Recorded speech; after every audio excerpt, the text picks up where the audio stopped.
अस्सलाम वालेकुम ख़वातीनो हज़रात। अदब के साथ मैं डॉक्टर अदनान खालिद आपके सामने हाज़िर हूँ।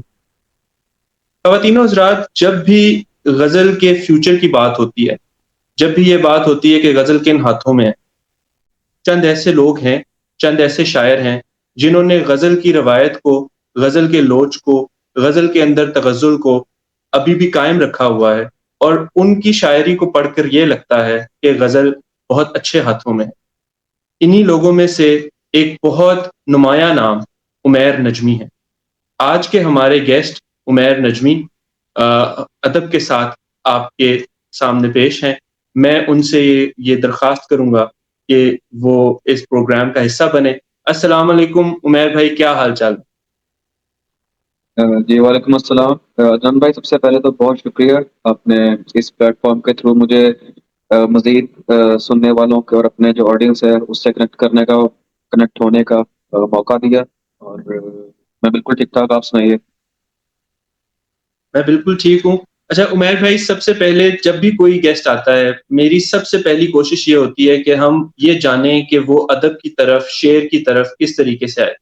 आप रहीम यार खान से ताल्लुक़ रखते हैं, रहीम यार खान में अदबी माहौल कैसा है? वहाँ पे शायर के पनपने के लिए किस किस्म के मौक़े हैं? और फिर आप इस तरफ कैसे आए और बचपन किस तरह का था? कौन लोग गाइडेंस देने वाले थे?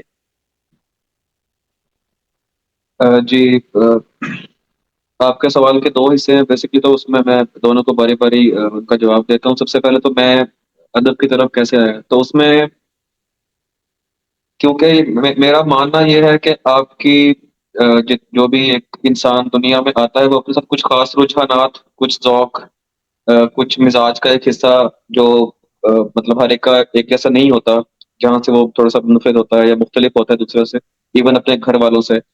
तो ये शायद मेरे अंदर शुरू से शेर के लिए, अदब के लिए बिलख़ुसूस शायरी जो थी, उसके लिए एक ख़ास रुझान मौजूद था। बचपन से ही मुझे न नज़्में और कोई चीज़ जो मंज़ूम सूरत में मौजूद होती थी, वो मुझे बड़ी अट्रैक्ट करती थी। मैं अच्छा लगता था सुनना भी। अ अ, सॉन्ग्स हो गए, उसमें ग़ज़लें हो गईं, या वैसे मतलब छोटी उम्र की बात है जब इंसान समझना शुरू करता है चीज़ों को। 7-8 साल, 9 साल, जब उसको पता चलता है कि ये मेरे इस इर्द-गिर्द क्या हो रहा है और ये मैं इसमें कहाँ मौजूद हूँ। तो मैं उस उम्र से आगे, मतलब अगर देखा जाए तो मेरा एक मिज़ाज का हिस्सा था ये पसंद। और फिर दूसरा, अब पहले अपने काफ़ी इंटरव्यू में बता चुका हूँ कि मेरे पेरेंट्स पे काफ़ी ज़्यादा इस मामले में ना उनका भी काफ़ी हाथ है। वो घर में अक्सर हमारे बैतबाज़ी के मुकाबले देखे भी आते थे, इवन करवाए भी जाते थे। हम आपस में बैतबाज़ी किया भी करते थे, अशआर पढ़ते थे, उनको नोट किया करते थे।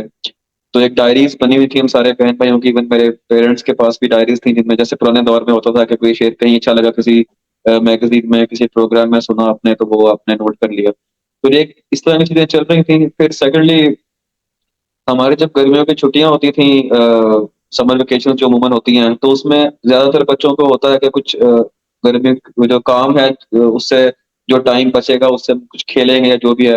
खेलने का शौक मुझे भी था, लेकिन मेरा साथ एक्स्ट्रा करिकुलर एक्टिविटी जो होती है उनमें पढ़ना भी एक थी। मैं काफ़ी सारे रसायल तब पढ़ा करता था। मेरे लिए काफ़ी वो लेके आते थे, उस वक़्त बड़े मशहूर थे ये हमदर्द, नौनिहाल और ये फूल, 3-4 रसायल थे। तो उनमें चीज़ें काफ़ी पढ़ता था मैं। उनमें जो नज़्में होती थी, जो उनमें कहानियाँ होती थीं, और फिर वैसे भी कहानियाँ लेके पढ़ने का शौक, सारा कुछ। तो ये अदब की तरफ तो लगाव शुरू से था। दूसरा सवाल का आपका हिस्सा कि रेंजर फन में, रेंजर फन मेरा बचपन तो रेंजर फन में गुज़रा, लेकिन मैट्रिक के बाद मैंने 12 साल लाहौर में गुज़ारे हैं। तो जो रेंजर फन का मेरा जो टाइम था, वो तो मैंने आपको बताया कि वो उसमें भी सारा कुछ ये घर का जो एक ख़ास माहौल था, फिर कुछ खुद भी रुझान था, तो उसकी वज़ह से एक अ, उसकी तरफ शग़फ था मेरा, अदब की तरफ और बिलख़ुसूस शायरी की तरफ। फिर लाहौर जाके थोड़ा-सा आप इसको कहना है कि वो पॉलिश हुआ, ज़्यादा एक्सपोज़र हुआ, लोगों से मिला, तो वो फिर एक चीज़ आपके अंदर आप डिस्कवर करते हैं कि ये मेरे अंदर भी मौजूद है। तो फिर मैंने कुछ चीज़ें कहीं भी उस दौर पे, लेकिन वो मुझे ना नोट की, ना कहीं वो रिकॉर्डेड फ़ॉर्म में मौजूद हैं। वो बस दोस्तों को कहीं बैठे तो सुनाई, भूल गए। उसके बाद साल-साल, डेढ़ 2 साल कुछ नहीं कहा। फिर यूनिवर्सिटी में ऐसे ही वक़्तन-फ़वक़्तन कुछ कहा दोस्तों में, किसी कंपनी में कुछ सुनाया उनको, और फिर ठीक था वो जो भी सुनाया। तो फिर बाकायदे जो आगाज़ था, वो मेरा काफ़ी लेटर स्टेज पे मतलब आप कह लें 2015 14-15 में। तो तब तक तो लेकिन पीछे एक पूरी वो थी, इसको कहते हैं तैयारी चल रहा था शुरू से। उमैर भाई ये बताएँ कि जो हमारे कुदमा हैं उनमें से आपको कौन-से शायर ज़्यादा पसंद हैं? जनरली मीर ओ गालिब को ज़्यादा पढ़ा जाता है और उनके हवाले से ही असर लिया जाता है। लेकिन उसके अलावा या इनमें से आपके कौन से ऐसे शायर हैं जो कि आपकी रहनुमाई करते थे? जी, मैं बिल्कुल जो अमीर ओ गालिब तो बेसिकली वो आप कह लें कि 2 सतून हैं जिन पे ख़ास तौर पे बरसग़ीर की जो उर्दू ग़ज़ल है वो खड़ी है, तो इनको तो मुताला के इनसे गुज़रे बगैर तो मुमकिन नहीं है कि आप ग़ज़ल की रिवायत या उसके जो ट्रीटमेंट है शेर की या जो उसमें एक ख़ास उसको आप कहना शेरियत है, आप उसको महसूस कर पाएँ।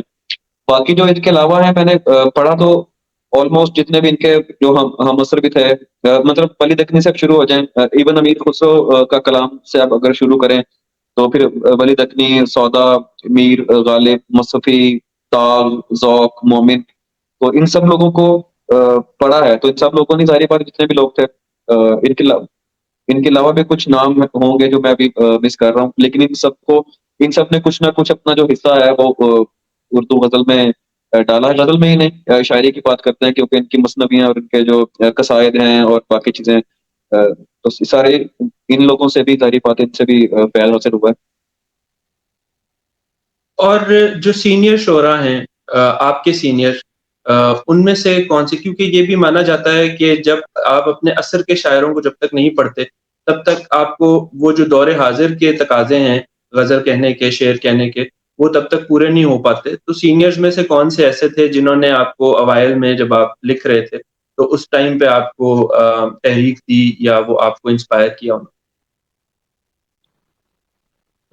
काफ़ी सारे शुअरा हैं मतलब अगर आप पूरे अदबी मंज़रनामे पे देखें जितने नाम प्रोमिनेंट हैं, ज़ाहिर-सी बात है इंसान जब किसी फ़ील्ड में इंटरेस्टेड होता है तो वो देखता है कि इस फ़ील्ड के कौन-कौन से नाम जो हैं वो प्रोमिनेंट हैं और उनका काम आप तक पहुँचता है बेसिकली जो चीज़ आप तक जगह बनाती है आप तक पहुँच जाती है इसका मतलब है कि उस आदमी का इतना काम है कि वो एयर इंडिया फन में बैठे एक लड़के तक या शख़्स तक पहुँच गया है। तो वो जो नाम मुझ तक तब पहुँचे उस वक़्त में तो वो वही जो प्रोमिनेंट नाम आज भी आपको नज़र आते हैं कहीं न कहीं। अब उनमें से काफ़ी सारे जो सीनियर्स हैं अब वो हमें नहीं है, लेकिन जब मैं आगाज़ कर रहा था तब यही लाहौर से अगर देखा जाए तो अब्बास ताबिश साहब थे, शाहीन अब्बास साहब थे। मेरे अगर ख़ास तौर पे जो मेरा बैकग्राउंड है यूएटी का, तो मैं काफ़ी ज़्यादा क्लोज़ था यूएटी के जो लोग थे उस सर्कल से और हमारे वहाँ पे काफ़ी आया करते थे ये इदरीस बाबर थे उस वक़्त ज़ुल्फ़िकार आदिल थे, फिर उसके बाद ये शाहीन भाई तो हमारे सीनियर थे, रहमान हफ़ीज़ थे, फैसल अज़मी साहब। तो इन लोगों से कह लें ज़्यादा ज़रा पहले तारुफ़ हुआ या इनसे क्लोज़ हुए। फिर तो उसके बाद जितने भी उस वक़्त के नाम थे आप इस्लामाबाद से अख्तर उस्मान साहब से फिर तारुफ़ हुआ, फिर कराची अगर देख लें तो उस वक़्त अभी ये रज़ा चुग़ताई साहब और अनवर शऊर और नसीर तुराबी साहब।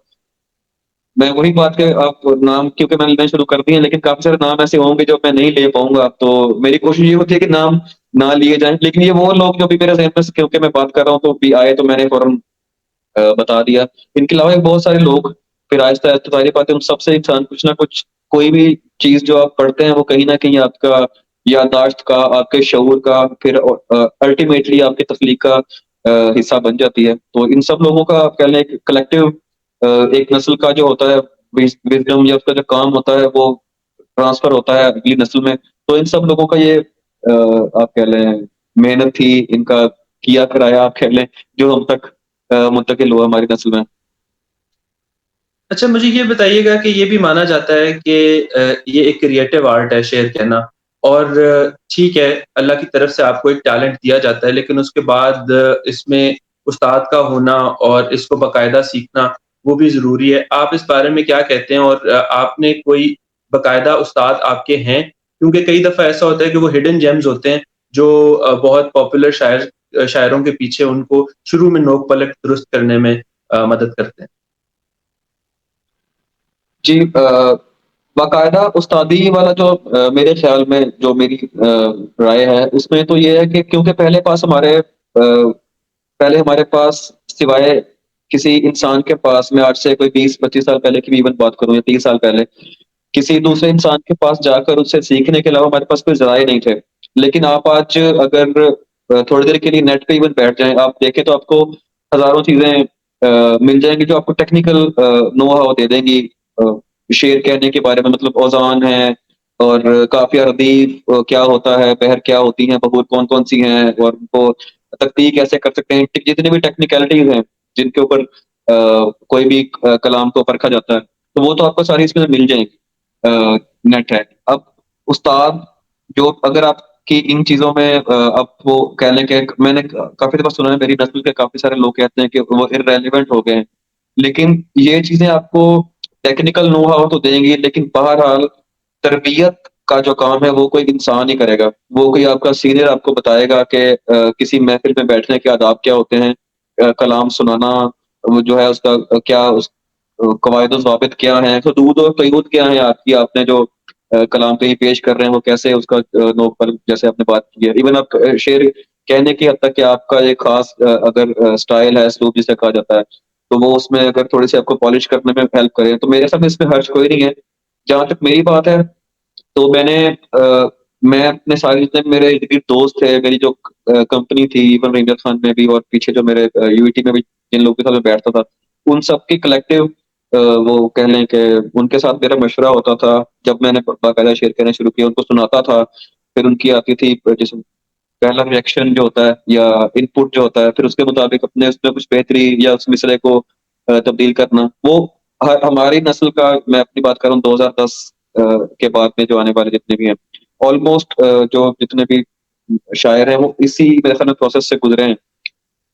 कुछ के बाकायदा उस्ताद भी होंगे, लेकिन मैं बाकायदा उस्ताद किसी को मतलब मैंने नहीं बनाया कि किसी को बाकायदा कलाम जैसे जिसको आप इस्तिलाह में इस्लाह करवाना कहते हैं, वो वैसा तो मेरा कोई उस्ताद नहीं था, लेकिन वैसे दोस्तों के साथ मशवरे के तौर पे उनको अशआर सुनाते थे और वो ये नहीं कि सिर्फ़ मैं ऐसे एक जैसे कंपनी में बैठे हैं, कोई रोज़ सीटिंग हो रही है कहीं न कहीं, किसी ढाबे पे रेल स्टेशन पे कहीं चाय पीते हुए सड़क किनारे बैठे हैं, तो बस शायरी की महफ़िल शुरू हो गई है।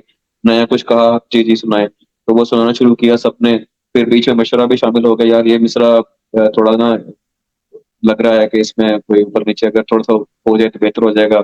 ये अभी थोड़ा-सा कच्चा है। इस गज़ल में 3 शेर अच्छे हैं, 4 दोबारा हो जाने चाहिए। अगर बतौर मतलब पूरी गज़ल के तौर पर इतनी अच्छी नहीं है, हाँ 3-4 शेर अच्छे हैं। तो इस तरह की बातें कर के शुरू से एक जिसे कहते हैं कि आपके नक्कात या आपके शुरू के ही जो इवन आपके सामने जो थे वो आपके कह लें उस्ताद बने क्योंकि वो खुद भी शायर थे। तो मेरी तो ये ग्रूमिंग थी या इस तरह जो शेयरी की थ्रू में मेरी फ़िज़ा बनी ये हुई थी। तो हम दोस्त बैठ के आपस में किया करते थे। फिर उसमें कभी-कभार कोई सीनियर्स के भी कहीं किसी के पास मिलने गए या कोई मुशायरे में मुलाकात हुई, मुशायरे के बाद बैठे कहीं नशिस्त के लिए, तो उसमें कुछ नया कलाम सुना दिया, उन्होंने कोई मशवरा दे दिया, कुछ कह दिया, तो वो ऐसे ही मतलब ये तरबियत हुई है।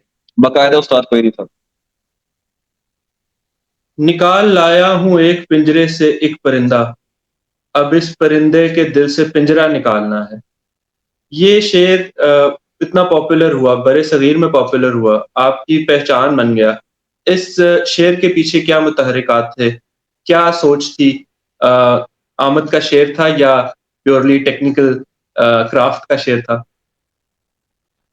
अ, टेक्निकल क्राफ्ट भी अप्लाई होती है बाद में, ये सेकेंडरी फ़ेज़ है। आप जब नोक पलक संवार रहे होते हैं, किसी ख़याल को आपने शेर का लिबादा पहना दिया, वो आप उसको 2 हम वज़न मिसरों में ले आए, शेर बन गया। उसके बाद आप उसको देखते हैं कि अल्फ़ाज़ अब इसमें जो टेक्निकल चीज़ें हैं अगर वो बेहतर हो सकें, ख़याल को मजरूह किए बगैर। ये मेरी राय है कुछ लोग ख़याल से ज़्यादा टेक्निकल चीज़ों को तरजीह देते हैं कि ख़याल भी अगर थोड़ा बहुत मजरूह हो रहा है तो टेक्निकली वो शेर स्ट्रॉन्ग होना चाहिए, चाहे उसमें ख़याल थोड़ा बहुत मजबूत होता है। मेरे ख़्याल में ख़याल जो होता है उसको मेरी नज़र में प्रायोरिटी हासिल है कि वो अगर मजरूह नहीं हो रहा तो आप जितनी भी शेयरी आपको क्या कहते हैं रिलैक्सेशंस मिल जाती हैं तो आप उनको लेकर अपने ख़्याल को बचा के मतलब हरूफ अगर आप गिरा भी रहे हैं, मैं मतलब इसको मयूब नहीं समझता कि जैसे कई लोगों को गिरां गुज़रता है कि आपने ये गिरा दिए हैं हरूफ तो ये वो। लेकिन मेरे लिए ख़्याल इम्पोर्टेंट है। तो ये ख़्याल तो ऑब्वियसली आया था, तो उसके बाद इसकी नोक पर लगी थी और ये मैं आपको बताऊँ इसमें मुझे कुछ चेंज नहीं करना पड़ा, ये प घड़ा-घड़ाया शेर पहले मिसरा मेरे पास सेकंड मिसरा अमूमन कहा जाता है कि शायरों के पास आता है, तो मेरे पास भी ये पहला यही मिसरा आया था कि अब इस परिंदे के दिल से पिंजरा निकालना है। तो फिर वो पहला जो मिसरा था वो हुआ तो उसके बाद शेर कंप्लीट हो गया।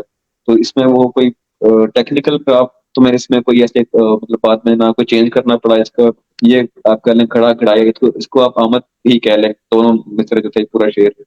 तो ये भी मेरे 2015-16 में वही बात जब हम दोस्तों में बैठ के सुनाया करते थे और उस वक़्त मफ़हूम का आलम ये था कि एक दिन में 2-2 इवन 3-3 ग़ज़लें भी बाज़ औक़ात होती थी क्योंकि और कुछ जब शायरी आपको पहले-पहले जकड़ती है ना, आपके पास और कुछ करने को होता नहीं है, आपका ज़हन कहीं और जाता ही नहीं है। आप तो एक ख़्याल से आप जान छुड़ाते, दूसरा ख़्याल आपके सामने खड़ा होता है। और इस वक़्त में कोई इंसान अगर पूरा अपनी तवज्जो और इर्तिकाज़ जो है वो शायरी की तरफ रखे, तो फिर शायरी भी उसे नवाज़ती है। क्योंकि वो सुना भी है मैंने और इसको फ़ील भी किया है, जितने भी शायर होंगे मुझे सेकंड करेंगे इस बात पे, कि शायरी जो होती है ना बड़ी अक्खड़ मिज़ाज महबूबा की तरह है। अगर आप इसको वक़्त पर तवज्जो नहीं देते ना, तो ये बाद में आपसे रूठ जाती है और ये बड़ी मुश्किल से मनाई जाती है। तो मेरा तो यही है कि शुरू से जब भी शायरी मेरी तरफ आई मैंने उसे बिल्कुल कहा हाँ, ठीक है अब मैं दुनिया से इस वक़्त और बाकी कामों से फ़राग़त है मेरी, मैं कुछ नहीं कर रहा आओ। तो फिर जब वो पूरा हुआ ख़्याल, शेर हो गया, ग़ज़ल हो गई, जब मुझे तसल्ली हो गई कि हाँ, ठीक है जो मैंने काम करना था हो गया, फिर कहीं और अपना ध्यान लगाया। तो ये उन्हीं दिनों में ये शेर हुआ था और मैंने वही एक दिन में शायद 2 ग़ज़लें गई थी, उनमें से एक ग़ज़ल ये भी थी। पूरी की पूरी जो ग़ज़ल थी। तो मैंने जब दोस्तों को सुनाई थी, तो आप यकीन नहीं करेंगे हमारे मेरे बड़े सीनियर हैं यहाँ रेंजर फन की बड़े अच्छे शायर हैं अजमल फ़रीद साहब, तो उन्होंने मुझे तब कहा था कि तुम्हारा ये शेर तुम्हें दुनिया में पहुँचाएगा और उनकी वो बात सच हुई। वही बात कि वो इस बात को समझने वाली भी थे, उन्होंने इस बात को तब एक्नॉलेज भी किया। तो मैंने देखा कि विदिन फिर कुछ मंथ्स ही ये पूरी दुनिया में ये जगह-जगह ये शेर फैला और वाक़ई मेरे पहचान का बाइस बना। शेर कहने के लिए दिल टूटना ज़रूरी है। मोहब्बत होना और फिर मोहब्बत में नाकामी, बहुत लोग इसको इस चीज़ से एसोसिएट करते हैं। आपका क्या ख़्याल है इस बारे में? और अपनी पर्सनल आपकी इसमें आप बीती नाकामी वाली बात तो मैं उसको नहीं मानता, शेर कहने के लिए मोहब्बत होना ज़रूरी है और मोहब्बत कामयाब हो, नाकाम हो, इससे तो फ़र्क नहीं पड़ता। क्योंकि अगर तो आपको वाक़ई किसी से मोहब्बत है, जिसको आप मोहब्बत कहते हैं, ज जो मोहब्बत की तारीख पे पूरी उतरती है, तो उसमें फिर कामयाबी और नाकामी का तो वो ये कोई सौदा नहीं है कि आपने इसमें से कुछ फ़ायदा लेना है या आपको कुछ मिला, नहीं मिला। दिल टूटना जो है मतलब मेरे ख़्याल में उस मोहब्बत से जो इंसान की अपनी उम्मीदें, अपनी कुछ ख़्वाहिशात जुड़ जाती हैं, जब वो पूरी नहीं होती तो आप उसको कहते हैं दिल टूट गया। मोहब्बत तो एक बेलौस जज़्बा है, आप उससे कुछ एक्सपेक्ट नहीं करेंगे। अगर करेंगे तो ज़ाहिर-सी बात है इंसान की उम्मीदें टूटती हैं, उसके इरादे टूटते हैं। इंसान कहते हैं उसे जिसकी उम्मीदें या ख़्वाहिशात जो सारी की सारी पूरी ना हो सकें, आप किसी मोहब्बत के साथ अगर कोई ख़्वाहिश नहीं जोड़ेंगे, तो वो कामयाब मोहब्बत है सारी उम्र के लिए और मेरे ख़्याल में मोहब्बत होना ज़रूरी है, उसमें नाकामी और कामयाबी का तो कोई वो नहीं है और जहाँ तक मेरा सवाल है, बिल्कुल मुझे मोहब्बत हुई और मैं अपनी मोहब्बत के साथ ही ज़िंदगी गुज़ार रहा हूँ, वो मेरी हमसफ़र भी है, नाकाम नहीं है, लेकिन अगर आपको लगता है कि उससे मेरी शायरी पे कोई फ़र्क पड़ा है, तो वो आपके सामने तो शादी से पहले की मोहब्बत की शायरी और शादी के बाद की शायरी में कोई फ़र्क आया?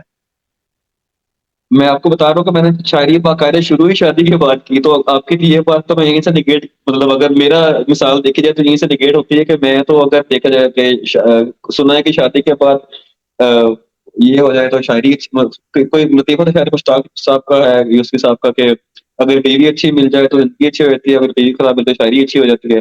तो मेरे केस में तो अल्हम्दुलिल्लाह बीवी भी बहुत अच्छी मिल गई और शायरी भी आपके सामने ही है, अगर उसको आप अच्छा कह रहे हैं तो मतलब ज़ाहिर-सी बात है ये तो अब आप कह रहे हैं ना, लेकिन हो सकता है यूसुफ़ी साहब ने ये बात आपके लिए ही कही हो। अंदर अंदर के दुःख तो अंदर के दुःख हैं। अच्छा, नहीं, नहीं। मुझे मुझे ये बताइएगा कि जिस प्लेटफ़ॉर्म से आप लोगों को पहचान मिली पूरी दुनिया में, जिस प्लेटफ़ॉर्म ने एकदम से प्रोपेगेट कर दिया, एकदम से आप लोगों को एक मंज़र-ए-आम पे लाके खड़ा कर दिया, वो अंदाज़े बयाँ था। और अंदाज़े बयाँ और के कुछ किस्से, कुछ वाक़यात कैसे वहाँ तक रसाई हुई और उसके जो सम्राट हैं वो कैसे हैं? रेहान साहब किस तरीके के शख़्स हैं और किस किस तरह से वो सारा प्रोसेस है? उसके लिए वो इसलिए भी बताइए ताकि हमारे जो नए लिखने वाले हैं, जिनको वहाँ तक पहुँचने की कोई ख़्वाहिश है, उनको भी पता लगे। जी। अंदाज़े में और से पहले अंदाज़े में और मैंने पहली बार मैं गया था 2019 में। उससे पहले मेरे 3 बाहर के मुशायरे हो चुके थे। मैं बहरीन गया था पहले 2017 में, उसके बाद मैं 2 दफ़ा यूके गया था, 1 दफ़ा मैनचेस्टर, 1 दफ़ा लंदन में मुशायरे थे 2। इन बहरीन वाले और इन 2 मुशायरों की जो वीडियोज़ थी वो इन तक पहुँची होंगी, जहाँ तक मेरा कयास है। क्योंकि मुझसे जब राब्ता हुआ रेहान भाई का 19 के कहीं स्टार्ट में, तो तब मुझे उन्होंने दावत दी कि हम आपको अपने प्रोग्राम में शामिल करना चाहते हैं। जुलाई 4 मेरे ख़्याल जुलाई को था, जो अंदाज़े बयाँ था 2019 में। तो मैंने कहा जी बिल्कुल इंशाल्लाह हाज़िरी होगी। तो उन तक मेरा कलाम पहुँचा हुआ था। उन्होंने काफ़ी सारी मेरी वीडियोज़ यूट्यूब पे अकॉर्डिंग टू मतलब उनके मुताबिक उन्होंने वो देखी हुई थी और देख चुके थे और उनको अ, मेरी जो शायरी थी, मेरा जो शेर कहने का सलीका था, उन्होंने उसकी मतलब तारीफ़ भी की और कहा कि हम आपको मदऊ करना चाहते हैं। फिर उन्होंने अपनी कुछ बल्कि वीडियोज़ भेजी अंदाज़े पे और की जो पुराने उनके जो पहले हो चुके थे मुशायरे, तो क्या आप भी देखें कि हमारा जो सारा सेटअप है, तो वो म्यूचुअल एक मैंने कहा कि मुझे भी माशाल्लाह काफ़ी आपकी मतलब काफ़ी मेहनत करते हैं। और सेम वही बात कि फिर उसके बाद वो मुशायरा हुआ, फिर रेस्ट इज़ हिस्ट्री। तो वो काफ़ी मज़ेदार इंसान है वो, क्योंकि उनकी एक बड़ी अच्छी केमिस्ट्री है, शादियाँ भी हैं, वो दोनों हैं।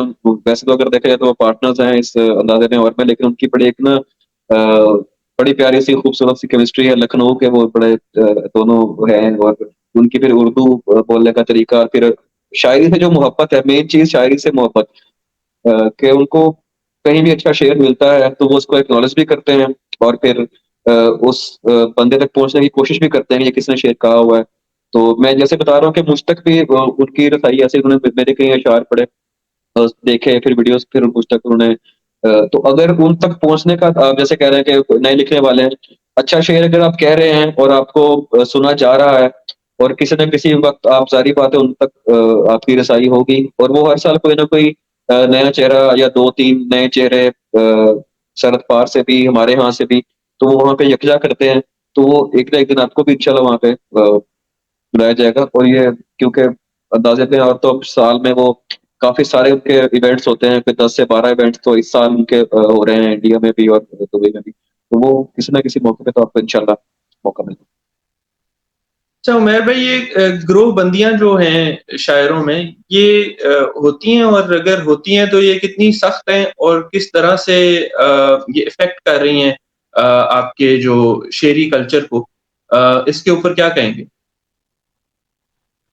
गिरोहबंदियाँ तो जब से आप देख लें शायरी का आगाज़ है, जो मैंने तारीख़ जितनी मेरी नज़र से गुज़री है, अदब में गिरोहबंदियाँ तो शुरू से हैं। मतलब गालिब ने भी एक गिरोह का सामना किया, मीर के दौर में भी एक गिरोह था और अगर आप तब से शुरू कर लें, ये असल में गिरोहबंदियाँ होती हैं बेसिकली बनती तो नज़रियाती तौर पे हैं, फिर एक किसी भी पर्सनैलिटी जिसके इर्द-गिर्द वो कुछ उसके मानने वाले या उसके चाहने वाले इकट्ठे हो जाते हैं।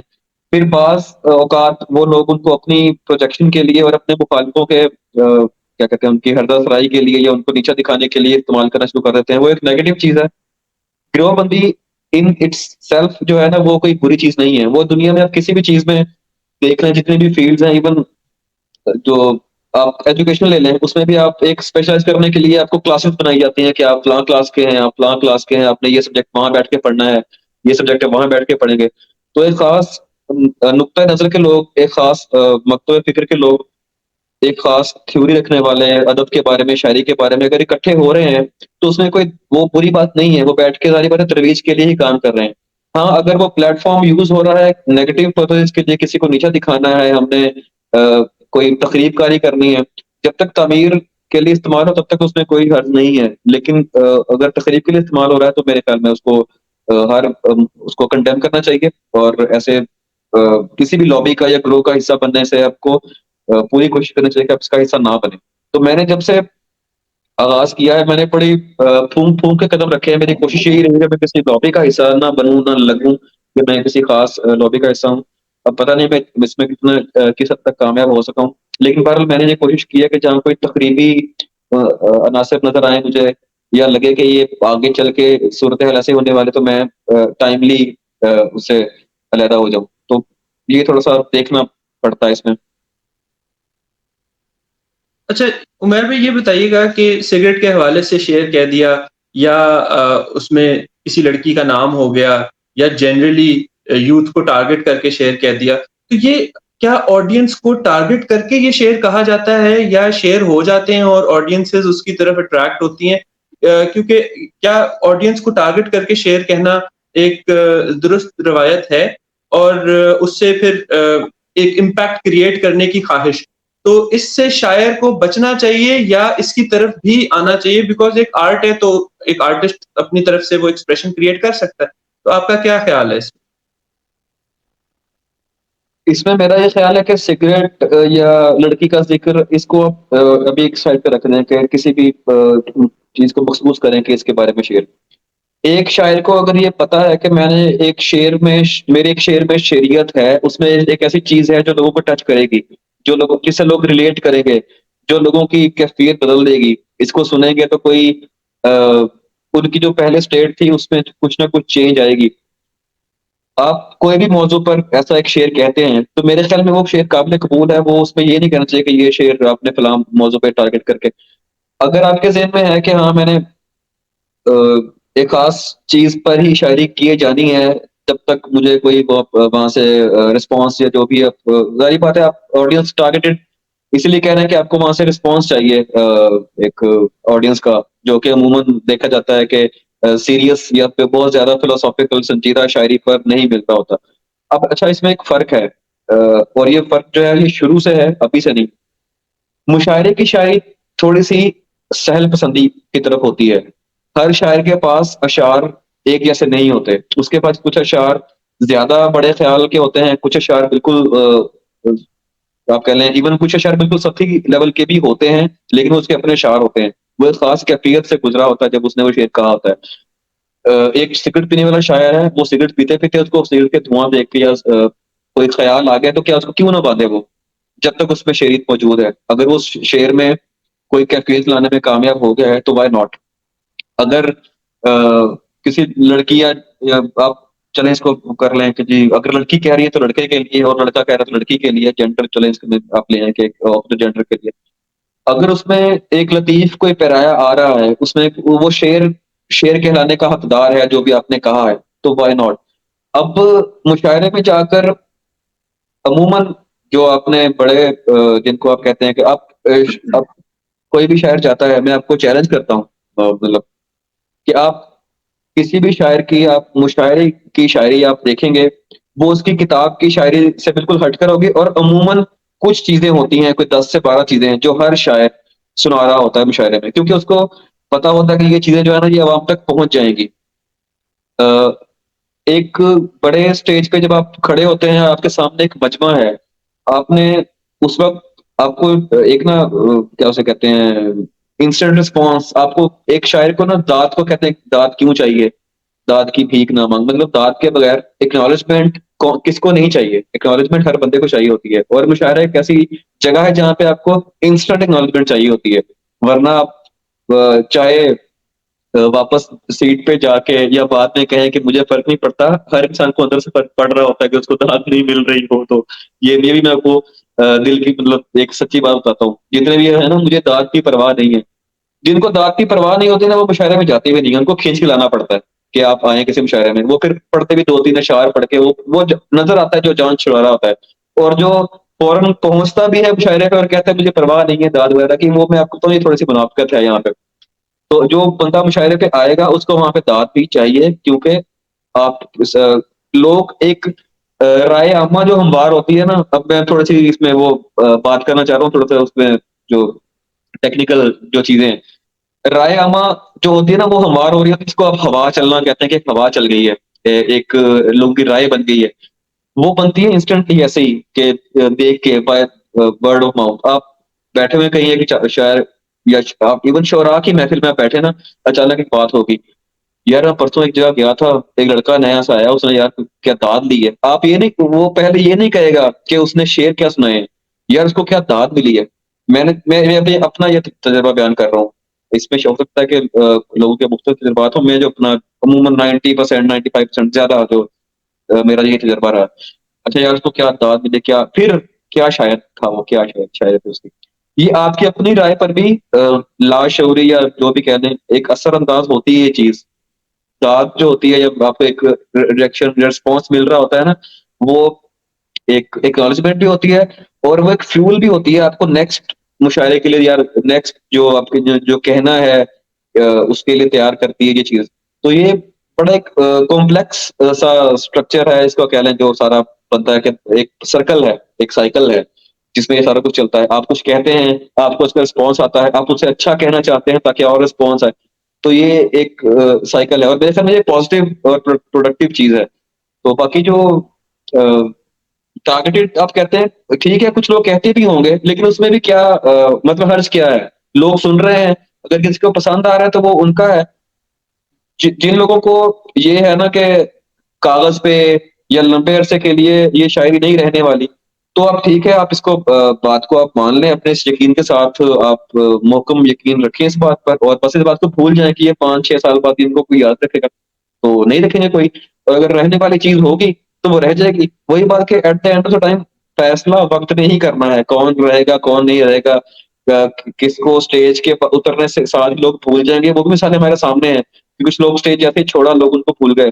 और कुछ लोग ऐसे भी हैं जिनको स्टेज छोड़े हुए या दस रबा सदी निस्फ़ सदी, सदियाँ हो गई, लेकिन लोग अभी तक उनको उनका नाम चलता है कि क्या बात, तो ये सारी चीज़ें मेरे ख्याल में सेकेंडरी हैं कि टारगेट करके शेर कह रहे हैं या नहीं कह रहे। जो शेर में जिस शेर में दम होगा, अगर वो टारगेट करके भी कहा गया है तो वो शेर ही होगा और वो रहेगा। कोई टारगेट करके नहीं भी कहा गया, अगर उसमें दम नहीं है तो वो नहीं रहेगा, लोग उसको वैसे भी कोट नहीं करेंगे। अच्छा, ये सुनने में आता है कि शायरों की और अदाकारों की बहुत दोस्ती रहती है, अदाकाराओं की ख़ास तौर पे। और हमने अगर रीसेंट टाइम्स में देखा हो तो जॉन के साथ भी इस तरह का मामला था, जहाँ पे वो ये चाहते थे कि अ, एक पर्टिकुलर अदाकारा के साथ उनकी तस्वीर खींची जाए और इस तरीके से।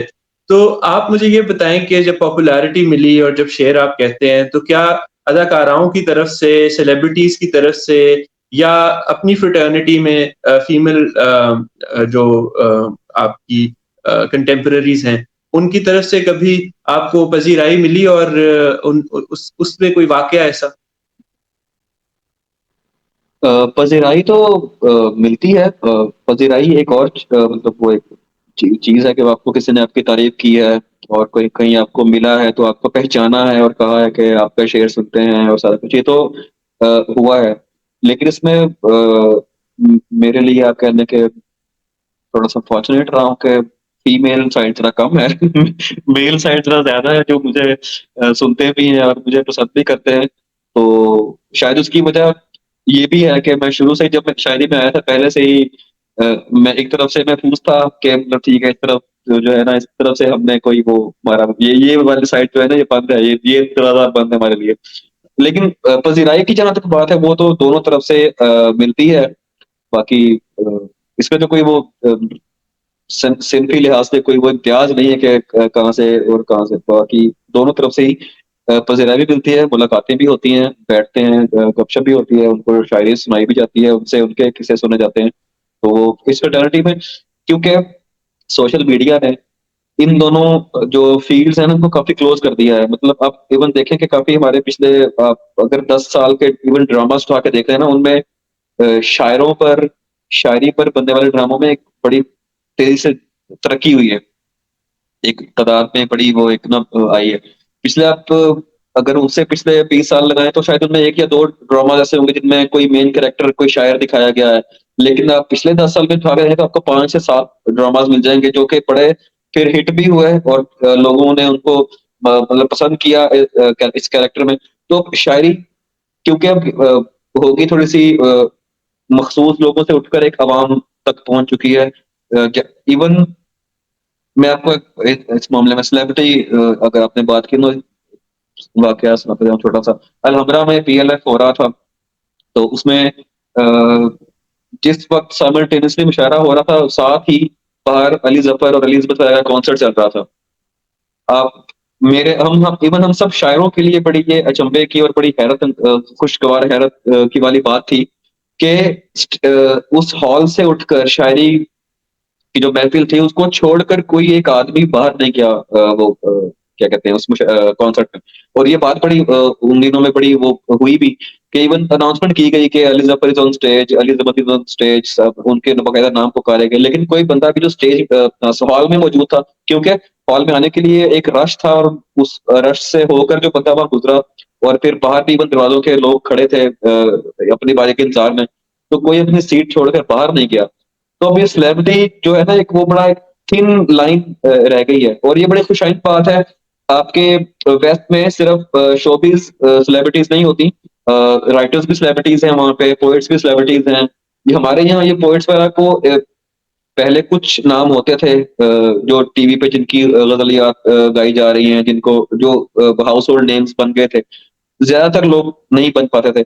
अब सोशल मीडिया ने आप सबको एक प्लेटफ़ॉर्म दे दिया है। आपके पास इतनी ऐप्स हैं कि जहाँ भी आप अपना शायर अगर आप हैं, आपके पास कोई कलाम है, आप उसको सुनाकर लोगों तक पहुँच गए हैं, लोग आपको पहचानना शुरू कर दिए हैं, आपको जानते हैं। तो आपके पास भी अब वो स्टेटस है कि लोग आपको जहाँ मिलेंगे, तस्वीर भी आपके साथ खिंचवाना चाहेंगे, आपसे ऑटोग्राफ लेना चाहेंगे, आपको इवन ऑफ़र करेंगे कि हमारे घर चलें, ये सारा कुछ जो भी है। तो वो अब ये बड़ी थिन लाइन है, क्योंकि दोनों चीज़ें अब आ गई हैं एक लाइमलाइट में, शायर भी और वो भी। तो अब ये बड़ी क्लोज़ आ चुकी हैं दोनों फ्रेटर्निटीज़, और इनमें काफ़ी ज़्यादा वो भी होती हैं, इंटरेक्शंस भी काफ़ी होती हैं। तो ये एक नॉर्मल है अब बात, शोबिज़ सेलिब्रिटीज़ और ये शायरी। अच्छा, उमैर भाई, अब अगला सेगमेंट हमारा है रैपिड फायर। इसमें कुछ मुख्तलिफ टाइप के क्वेश्चन्स होंगे। इन क्वेश्चन्स के कुछ आंसर्स जो हैं वो आपसे चाहेंगे, और वो रैपिड फायर किस्म के होंगे। आप ज़्यादा सोचने का वक़्त आपके पास नहीं होगा। शुरू करते हैं। सबसे पहले कुछ अल्फ़ाज़ हैं। इन अल्फ़ाज़ के हवाले से मैं चाहूँगा आप एक-एक जुमला जो आपके ज़हन में आए वो अता कीजिएगा। सिगरेट, अ, सेहत के लिए मुज़र मोहब्बत, करनी चाहिए। शायरी, अ, ज़िंदगी है। फूल, फूल, जी, फूल, रंग, खुशबू, मोहब्बत का इस्तारा, मुशायरे, मुशायरे। हुँ, रैपिड फायर। मुशायरे, शायर की ज़रूरत। हुस्न परस्ती, ये मेरे पहले सवाल का जवाब भी मेरे को यही बनता है, शायर की ज़रूरत। मुशायरे में ताली, इर्तिका, ये भी इर्तिका है। शोहरत, अगर हज़म करनी आती हो तो अच्छी चीज़ है। दौलत, दौलत, अ, जितनी सोच समझ कर कमाई जाती है ना, उसे ज़्यादा सोच समझ कर खर्च करनी चाहिए कि कहाँ खर्च करनी है, किन कामों में। औरत। औरत, शायरी का सबसे बड़ा मौज़ू। अच्छा, अब कुछ लोगों के नाम हैं जिनको मैं चाहूँगा कि आप एक-एक मशवरा दें। मशवरा देना। जी, सबसे पहले अम्मार इकबाल, हमारे पास मिला-जुला करो भाई। जी.ए. नजम, जी, मतलब बहुत एनर्जी है भाई, थोड़ा-सा हाथ वाला रखो। रहमान फारिस, रहमान फारिस, ये रहमान फारिस, वक़्त पर पहुँचा करें भाई जहाँ पे आपको बुलाया जाए। अत्बाफ अबरक, अतबा अबरक अ, अतबा अबरक को मैं पर्सनली इतना भी जानता नहीं हूँ कि उनके बारे में कोई मशवरा उनको दे सकूँ। उनको इतनी मेरी उनसे वो है नहीं, क्या उसे कहते हैं, शख्सियत का मेरे मैं इतना उनसे वाकिफ़ नहीं हूँ कि उनको मशवरा दूँ कि उन पे क्या उनको क्या कर सकता हूँ। तो शायद उनको भी यही कहूँगा कि मिला-जुला करें ताकि जान सकें। साइमा आफ्ताब साहब। सहमा अफ़्ताह साहब उनको मैं क्या मशवरा उनसे तो मशवरा लेना चाहूँगा कोई कि मैं खुद कैसे सारा कुछ मैनेज कर रही होती है इतना कुछ। अली जरीन। अर्ली सरी को थोड़ा गुस्से पे कंट्रोल करें, मतलब कुछ चीज़ें लेट को भी करके ही करें, ठीक है, खामोशी भी ठीक होती है कई जगहों पे। नदीम भाभा। जी, वाह, वाह! आप काफ़ी अरसे से गायब हैं, दोबारा ज़रा कहीं नज़र आना शुरू हुआ मैं भी। अब्बास ताबिश। अ, उनको मशवरा तो नहीं, उनको सबसे पहले तो मुबारकबाद, जो मैं हज पे होने की वजह से उनको नहीं दे सका जाके पर्सनली, तो उनको बड़ी मुबारकबाद। और मशवरा उनको मैं क्या दूँगा, उनसे तो मशवरा लेना चाहूँगा, वो तो उस्ताद आदमी। तहजीब हाफी। तहज़ीब हाफ़ी तहज़ीब हाफ़ी को मशवरा उम, मैं तो उसको क्या कहते हैं, मुझे सारा मशवरा मेरा यही है कि भाई शादी कर लो। अच्छा, अगर आपको उमैर नजमी को 3 लफ्ज़ों में डिफाइन करना हो, तो वो 3 लफ्ज़ क्या होंगे? शायर, मोहतात आदमी, 3 लफ्ज़ हो गए। ठीक। Most attractive poetess current era की। Interactive attractive. पोएट्स, हाँ जी, अट्रैक्टिव पोएट। अट्रैक्टिव। मैं अब इसमें कोई फिलोसॉफिकल बात नहीं है, लेकिन मतलब मुझे शायरी अट्रैक्ट करती है, तो मैं हमीदा शाहीन। मैंने नजम भाई से भी यही क्वेश्चन पूछा, उन्होंने भी यही कहा, हमीदा शाहीन। हमीदा शाहीन आपका जो है ना वो सबसे सेफ आंसर है, हर कोई ये जवाब दे देता है। Most attractive media personality female. Media personality मुझे काफ़ी मेरिल स्ट्रीप। Meryl Streep. आप शोबिज़ सारा कुछ इंक्लूड करके कह रहे हैं ना, मीडिया मतलब सारा कुछ हाँ जो जी, भी हाँ है। जी, बिल्कुल, बिल्कुल। अच्छा, इनमें से रैंक करना है अपनी पसंदीदगी के हिसाब से आपने। मीर गालिब ज़ौक़, इसी जैसे आपने बोला है उसी डॉक्टर वहीद अहमद, ज़फ़र इकबाल, इफ्तिख़ार आरिफ़, अ, ज़फ़र इक़बाल, इफ़्तिख़ार आरिफ़, डॉक्टर वहीद अहमद। परवीन शाकिर, फ़हमीदा रियाज़, नौशी गिलानी, हमीदा शाहीन। अ, परवीन शाकिर, हमीदा शाहीन, नौशी गिलानी। अम्मार इकबाल, तहज़ीब हाफ़ी और रहमान फ़ारिस। अम्मार इक़बाल, तहज़ीब हाफ़ी, अ, तहज़ीब हाफ़ी, अम्मार इक़बाल, रहमान फ़ारिस। फराज, जॉन, फैज़। फराज, फैज़, जॉन। नदीम भाभा, अब्बास ताबिश, फ़रत अब्बास शाह और शाहीन अब्बास। अ, ये चलिए 4 हो गए। जी, नदीम भाभा, अब्बास ताबिश, फ़रत अब्बास शाह और शाहीन अब्बास। शाहीन अब्बास, अब्बास ताबिश, नदीम बाबा और रिफ़ात अब्बास शाह।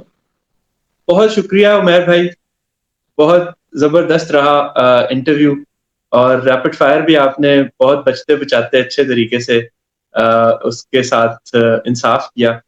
और मेरा ख़्याल है कि बहुत ही जितना मैं एक्सपेक्ट कर रहा था उतना ही लुत्फ़ आया, और आपसे मुलाकात भी बहुत अरसे से ड्यू थी। एक तफ़सीली मुलाकात और बैठ के बात करना मुमकिन नहीं हो पा रहा था। आपका बहुत-बहुत शुक्रिया कि आप तशरीफ़ लाए, आपने अपना वक़्त दिया और हमारी ऑडियंस, हमारे नाज़रीन जो हैं, उनको आपसे बात करने का मौका मिला। नाज़रीन आपका भी बहुत शुक्रिया हमारे साथ मौजूद रहने का। आज के हमारे मेहमान उमैर नजमी वो नई शायरी में, नई ग़ज़ल कहने वालों में एक बहुत नुमायाँ नाम हैं।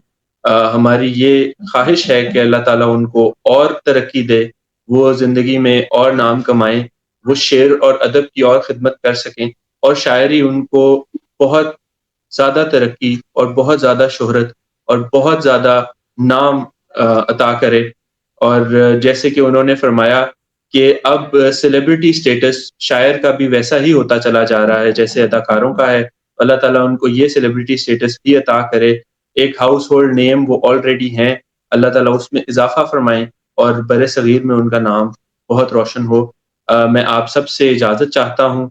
अगले हफ़्ते किसी और मेहमान के साथ फिर हाज़िर होऊँगा अदब के साथ।